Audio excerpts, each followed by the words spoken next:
বিসমিল্লাহির রহমানির রহিম। একাদশ শ্রেণীর ব্যবসায় শিক্ষা শাখার প্রিয় শিক্ষার্থীবৃন্দ, অনলাইন ক্লাসে তোমাদেরকে স্বাগতম।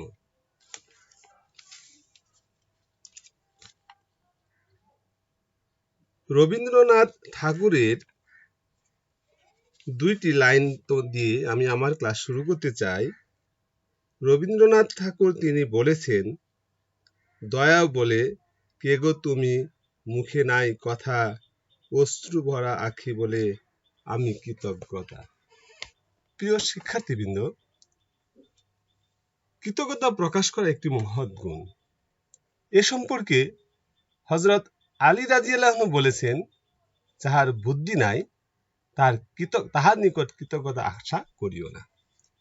বুদ্ধিমান যারা, তারা কৃতজ্ঞতাকে প্রকাশ করে থাকে এবং স্বীকার করে থাকে।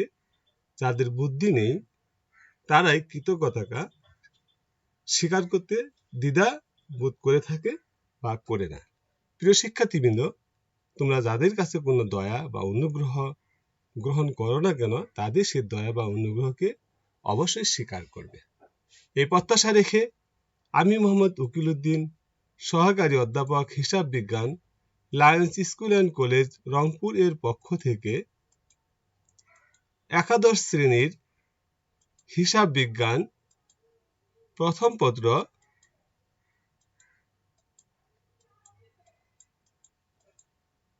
অধ্যায় প্রাপ্য হিসাব। প্রিয় শিক্ষার্থীবৃন্দ, আজকে আমরা প্রাপ্য হিসাবের কিভাবে হিসাব সংরক্ষণ করা হয় সে বিষয় নিয়ে আমরা আলোচনা করব।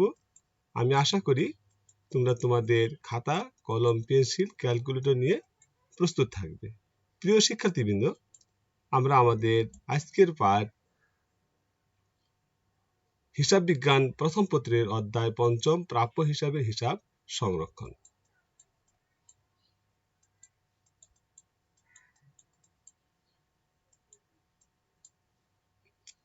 প্রিয় শিক্ষার্থীবৃন্দ, আমরা প্রাপ্য হিসাবগুলো কিভাবে আমরা হিসাব সংরক্ষণ করব, এই বিষয়ে যে আমাদের বিষয়গুলো জানা প্রয়োজন বা নিয়মাবলী জানা প্রয়োজন, আমাদের এই অধ্যায়টি করার জন্য যে বিষয়গুলো সম্পর্কে আমাদের জ্ঞান থাকা প্রয়োজন, আজকে আমরা সেই বিষয়গুলো নিয়ে আলোচনা করব।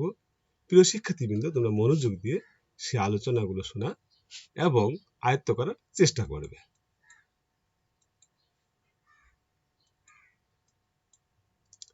আজকের এই পাঠ শেষে প্রিয় শিক্ষার্থীবৃন্দ, তোমরা প্রাপ্য হিসাব কাকে বলে তা বলতে পারবে। প্রাপ্য হিসাব সমূহের হিসাব রক্ষণ কাকে বলে তা তোমরা বলতে পারবে। প্রাপ্য হিসাব সমূহের হিসাব রক্ষণের পদ্ধতি কত প্রকার তা তোমরা বলতে পারবে। প্রাপ্য হিসাব সমূহের অনাদায়ী পাওনা কাকে বলে তা বলতে পারবে। প্রাপ্য হিসাব সমূহের অনাদায়ী পাওনা সঞ্চিতি কাকে বলে তা বলতে পারবে। পুরাতন পদ্ধতিতে প্রাপ্য হিসাব সমূহের অনাদায়ী পাওনা খরচ কিভাবে নির্ণয় করতে হয় তা তোমরা বলতে পারবে। পুরাতন পদ্ধতিতে প্রাপ্য হিসাব সমূহের অনাদায়ী পাওনা খরচের জাবেদা কিভাবে দাখিলা দিতে হয় তা তোমরা বলতে পারবে। প্রিয় শিক্ষার্থীবৃন্দ, আমরা পর্যায়ক্রমে বিষয়গুলো আলোচনা করার চেষ্টা করছি। প্রিয় শিক্ষার্থীবৃন্দ, প্রাপ্য হিসাব। কোনো ব্যবসায় প্রতিষ্ঠান ধারে পণ্য বিক্রয় করলে অথবা ধারে সেবা প্রদান করলে অথবা অন্য কোনো লেনদেনের ফলে অপর কোনো ব্যক্তি বা প্রতিষ্ঠানের নিকট যে অর্থের পাওনা হয় তাকে প্রাপ্য হিসাব বলে। যেমন একটি উদাহরণ দিয়ে তোমাদের বিষয়টি বোঝানোর চেষ্টা করছি। যেমন রহিম ৫,০০০ টাকার পণ্য হাসানের নিকট বিক্রি করলো। এখানে রহিমের ব্যবসায় প্রাপ্য হিসাব ৫,০০০ টাকা। প্রাপ্য হিসাব একটি সম্পত্তিবাচক হিসাব যা ব্যবসায় প্রতিষ্ঠানের চলতি মূলধন হিসেবে কাজ করে থাকে। ইহা একটি অত্যন্ত গুরুত্বপূর্ণ হিসাব। প্রাপ্য হিসাব ব্যতীত আজকাল ব্যবসায় প্রতিষ্ঠান সম্পর্কে চিন্তা করা কঠিন, কারণ অধিকাংশ লেনদেনগুলো ব্যবসায় প্রতিষ্ঠান ধারে সম্পন্ন করে থাকে।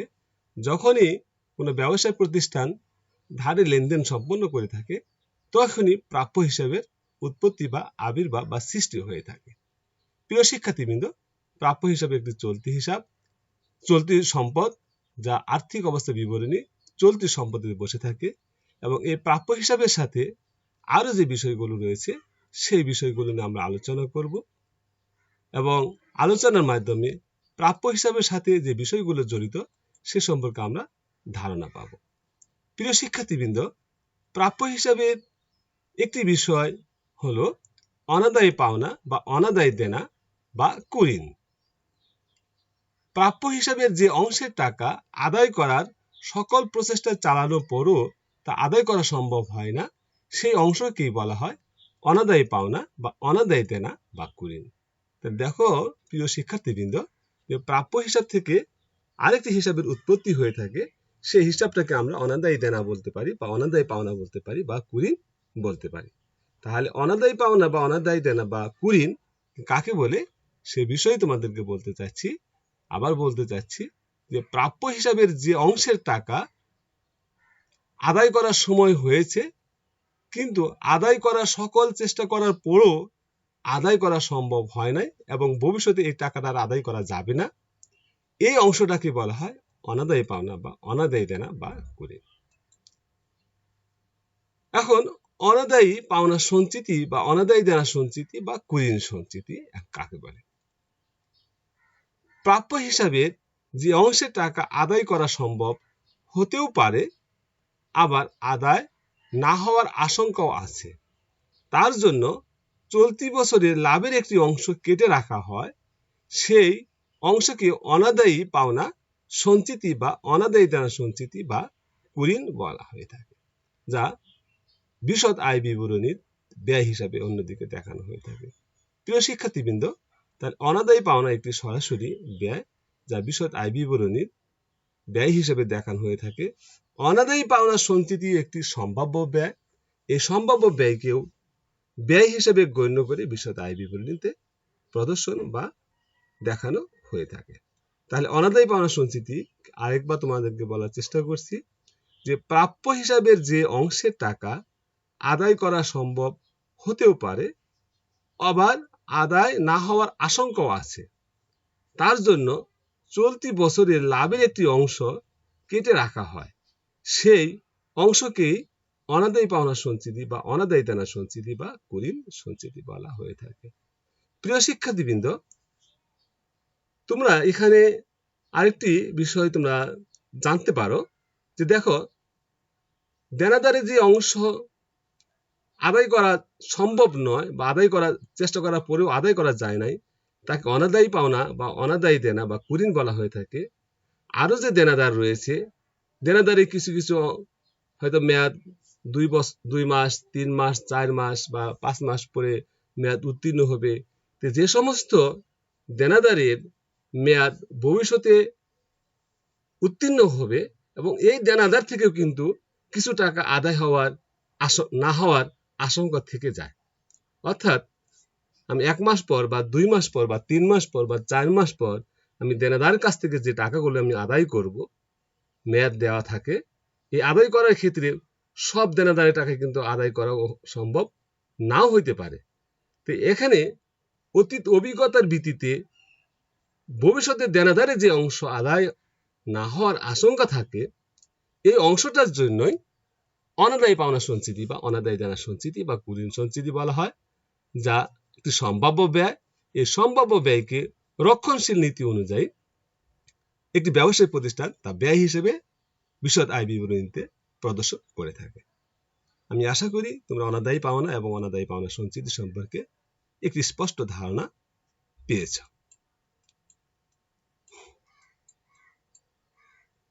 প্রিয় শিক্ষার্থীবৃন্দ, এখন আমরা প্রাপ্য হিসাবের সংরক্ষণ কাকে বলে?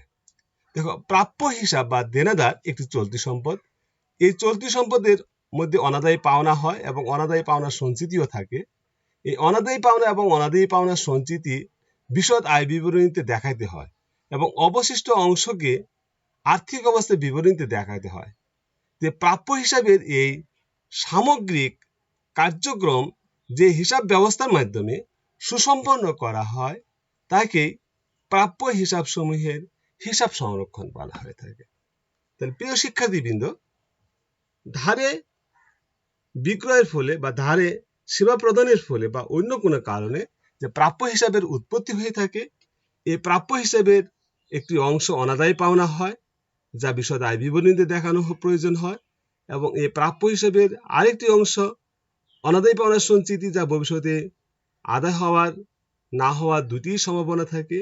এটাকে সম্ভাব্য ব্যয় হিসেবে গণ্য করে আর্থিক বিবরণীর বিশদ আয় বিবরণীর ব্যয় হিসাবে প্রদর্শন করা হয়ে থাকে। অবশিষ্ট যে অংশটুকু থাকে তা প্রাপ্য হিসাবের বা নিট প্রাপ্য হিসাব নির্ণয় করে তা আর্থিক অবস্থা বিবরণীর চলতি সম্পত্তি দেখানো হয়ে থাকে। তাহলে প্রিয় শিক্ষার্থীবৃন্দ, যে প্রাপ্য হিসাবের মধ্যে কয়টি বিষয় পাওয়া যাচ্ছে? 1 নম্বর হলো দাঁড়ে বিক্রি হলে প্রাপ্য হিসাবের উৎপত্তি হয়। 2 নম্বর হলো প্রাপ্য হিসাবে যে অংশটুকু কোনোভাবে আদায় করা সম্ভব নয় এবং ভবিষ্যতে আদায় হবে না, সেটাকে অনাদায়ী পাওনা বলা হয়। 3 নম্বর হলো ভবিষ্যতে দেনাদারে যে অংশটুকু আদায় না হওয়ার আশঙ্কা থেকে যায়, তার জন্য যে ব্যবস্থা করা হয় সেটা হলো অনাদায়ী পাওনা সঞ্চিতি। এবং অনাদায়ী পাওনা সঞ্চিতি যা বিশদ আয় বিবরণীতে প্রদর্শন করা হয়ে থাকে, এবং দেনাদার বা প্রাপ্য হিসাব থেকে অনাদায়ী পাওনা এবং অনাদায়ী পাওনা সঞ্চিতি বাদ দেওয়ার পর যে অংশটুকু থাকে তাকে বলা হয় নিট দেনাদার। এই নিট দেনাদারকে আর্থিক অবস্থা বিবরণীর চলতি সম্পদে প্রদর্শন করা হয়ে থাকে। যে দেনাদার বা প্রাপ্য হিসাবের এই সামগ্রিক বিষয়গুলো নিয়ে হিসাব বিজ্ঞান যে ব্যবস্থা হিসাব সংরক্ষণ করে থাকে বা সুসম্পন্ন করে থাকে, তাকেই প্রাপ্য হিসাবের হিসাব সংরক্ষণ বলে। প্রিয় শিক্ষার্থীবৃন্দ, আমি আশা করি তোমরা প্রাপ্য হিসাব, অনাদায়ী পাওনা হিসাব, অনাদায়ী পাওনা সঞ্চিতি হিসাব, প্রাপ্য হিসাবের হিসাব সংরক্ষণ সম্পর্কে স্পষ্ট ধারণা অর্জন করতে সক্ষম হয়েছে।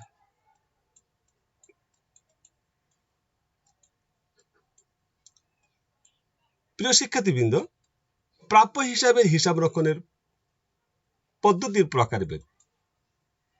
প্রাপ্য হিসাবের হিসাব রক্ষণের মূল কাজ হলো অনাদায়ী পাওনা ও অনাদায়ী পাওনা সঞ্চিতির হিসাব সংরক্ষণের ব্যবস্থা। সেই বিবেচনায় প্রাপ্য হিসাবের হিসাব সংরক্ষণ পদ্ধতিকে 2 ভাগে ভাগ করা হয়। ক, অনাদায়ী পাওনার প্রত্যক্ষ অবলোপন পদ্ধতি, অনাদায়ী পাওনার অবলোপনের ভবিষ্যৎ সঞ্চিতি পদ্ধতি। প্রিয় শিক্ষার্থীবৃন্দ, এই অনাদায়ী পাওনার প্রত্যক্ষ অবলোপন পদ্ধতি, অনাদায়ী পাওনার অবলোপনের ভবিষ্যৎ সঞ্চিতি পদ্ধতি আমরা পর্যায়ক্রমে আলোচনা করব। যদিও আমরা 2টি পদ্ধতির জাবেদা তোমাদের সামনে তুলে ধরার চেষ্টা করেছি, এবং আমরা গাণিতিক সমস্যা সমাধানের ক্ষেত্রে পর্যায়ক্রমে, অর্থাৎ প্রথমে আমরা অনাদায়ী পাওনার প্রত্যক্ষ অবলোপন পদ্ধতি নিয়ে অঙ্কগুলো কিভাবে করা সেটা আলোচনা করব, এবং সেই আলোচনার পরবর্তীতে বা দ্বিতীয় অংশে আমরা অনাদায়ী পাওনা অবলোপনের ভবিষ্যৎ সঞ্চিতি পদ্ধতি নিয়ে কিভাবে গাণিতিক সমস্যা সমাধান করা হয় সেটা নিয়ে আলোচনা করব। প্রিয় শিক্ষার্থীবৃন্দ, পুরাতন বা প্রত্যক্ষ পদ্ধতিতে অনাদায়ী পাওনা বা অনাদায়ী দেনা বা কুইন সঞ্চিতি বা খরচ বা লাভ কিভাবে নির্ণয় করা হয় তা তোমরা লক্ষ্য করো। প্রিয় শিক্ষার্থীবৃন্দ, আমাদেরকে প্রথমেই পুরাতন, আমরা যেমন 2টি সালে আমরা তোমাদেরকে এই তথ্যটা উপস্থাপন করেছি একটি কাল্পনিক সংখ্যার মাধ্যমে, যেমন 2015 সাল এবং 2016 সাল। 2015 সালে দেখো পুরাতন অনাদায়ী পাওনা, যে অনাদায়ী পাওনা দেনাদার থেকে ইতিমধ্যে বাদ দেওয়া হয়েছে সেটাকে পুরাতন অনাদায়ী পাওনা বলা হয়। এর সাথে নতুন অনাদায়ী পাওনা যোগ করতে হবে। যে অনাদায়ী পাওনার যে অংশ দেনাদার থেকে বর্তমানে বাদ দেওয়ার প্রয়োজন হয়েছে সেটাকে বলা হয় নতুন অনাদায়ী পাওনা। তাহলে পুরাতন অনাদায়ী পাওনা এবং নতুন অনাদায়ী পাওনা এই 2টি নিয়ে হয় মোট অনাদায়ী পাওনা 12,000 টাকা, এবং এর সাথে যোগ হবে নতুন অনাদায়ী পাওনার সঞ্চিতি, যা আমরা কাল্পনিকভাবে 8,000 টাকা ধরেছি। তাহলে দেখো পুরাতন অনাদায়ী পাওনা যোগ নতুন অনাদায়ী পাওনা এবং যোগ নতুন অনাদায়ী পাওনার সঞ্চিতি, এই 3টি যোগ করে আমরা মোট যোগফল পেলাম 20,000 টাকা। এবং এখান থেকে আমার বাদ যাবে যে আমি অনাদায়ী পাওনার ক্ষতি পোষানোর জন্য বা ক্ষতিটাকে মোকাবেলা করার জন্য আমি লাভ থেকে কি পরিমাণ পুরাতন অনাদায়ী পাওনা সঞ্চিতি রেখেছিলাম তা বাদ দিতে হবে। তার মানে হলো আমার মোট ব্যয় হয়েছে, অনাদায়ী পাওনার সংক্রান্ত মোট ব্যয় হয়েছে 20,000 টাকা, এবং এই 20,000 টাকা মোকাবেলা করার জন্য আমার সঞ্চিতির পরিমাণ ছিল 15,000 টাকা। তাহলে আমি লাভ থেকে যে সঞ্চিতি করে রেখেছিলাম 15,000 টাকা, তার চাইতে আমার ক্ষতির পরিমাণ 20,000 থেকে 15,000 বাদ দিলে 5,000 টাকা থাকে।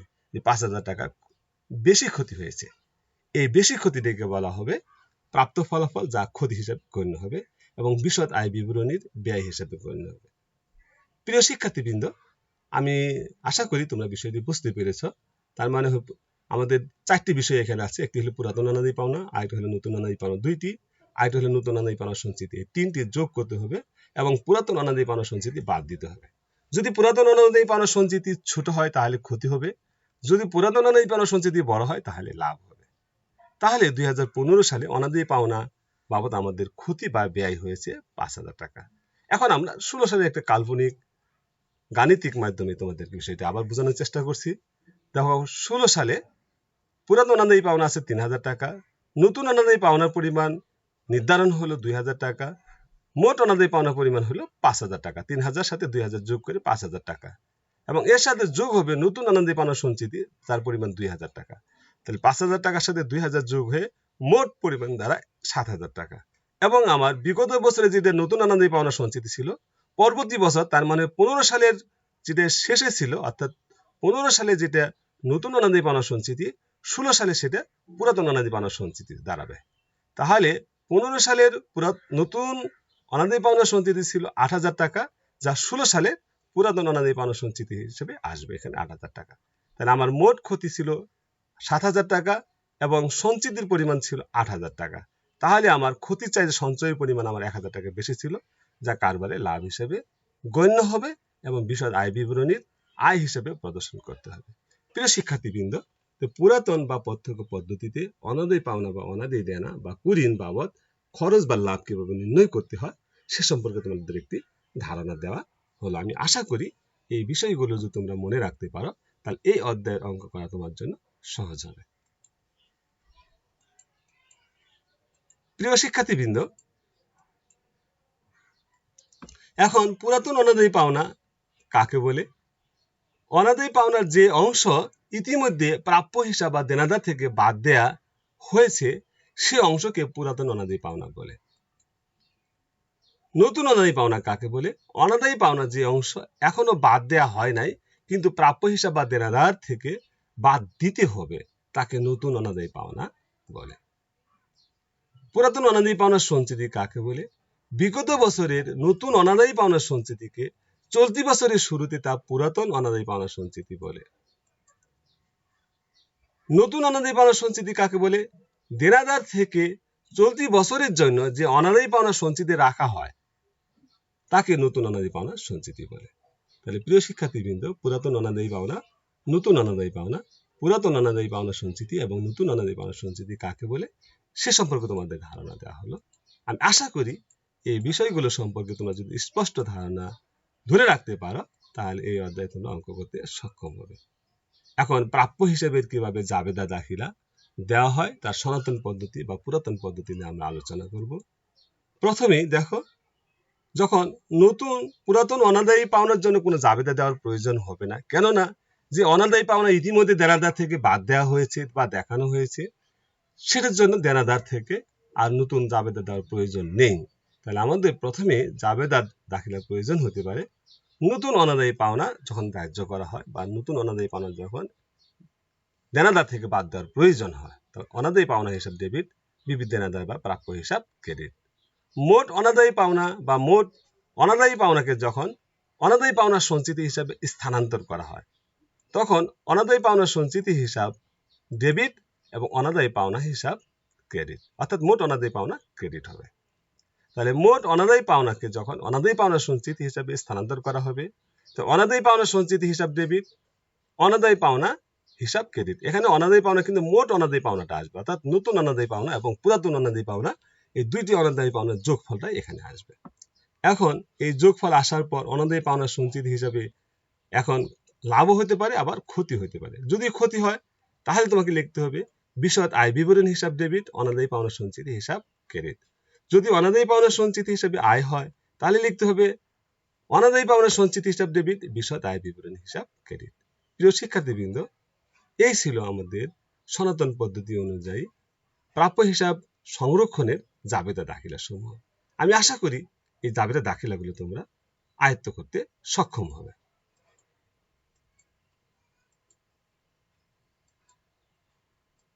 প্রিয় শিক্ষার্থীবৃন্দ, সঞ্চিতি পদ্ধতিতে জাবেদা দাখিলাটা আমি আজকে আলোচনা করব না, তোমরা এমনি দেখে নিতে পারো, আমরা পরবর্তী ক্লাসে আলোচনা করব।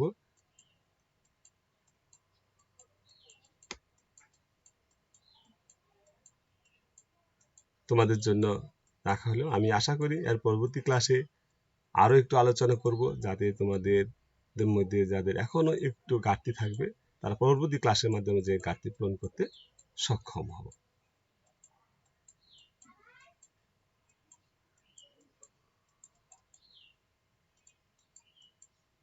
প্রিয় শিক্ষার্থীবৃন্দ, আজকের মূল্যায়ন হলো দেনাদার বা প্রাপ্য হিসাব কাকে বলে এবং অনাদায়ী পাওনা হিসাব কাকে বলে, অনাদায়ী পাওনা সঞ্চিত হিসাব কাকে বলে। আমি আশা করি আজকে আলোচনা থেকে তোমরা তার উত্তরগুলো দিতে সক্ষম হবে। প্রিয় শিক্ষার্থীবৃন্দ, তোমাদের বাড়ির কাজ হিসাবে বলবো, জনাব তোমাদের পাঠ্যপুস্তকের উদাহরণ 1 এবং 2 অনুশীলন করবে, সেটা পুরাতন বা প্রত্যক্ষ পদ্ধতি অনুযায়ী। প্রিয় শিক্ষার্থীবৃন্দ, আমি আশা করি তোমরা সকলে নিরাপদে আছো, সুস্থ আছো, সুন্দর আছো। এই করোনা নামক সংক্রামক ব্যাধি থেকে আমাদেরকে রক্ষা পাওয়ার জন্য সবসময় আমাদের স্বাস্থ্যবিধি মেনে চলতে হবে, সরকারের নির্দেশনাবলী মেনে চলতে হবে।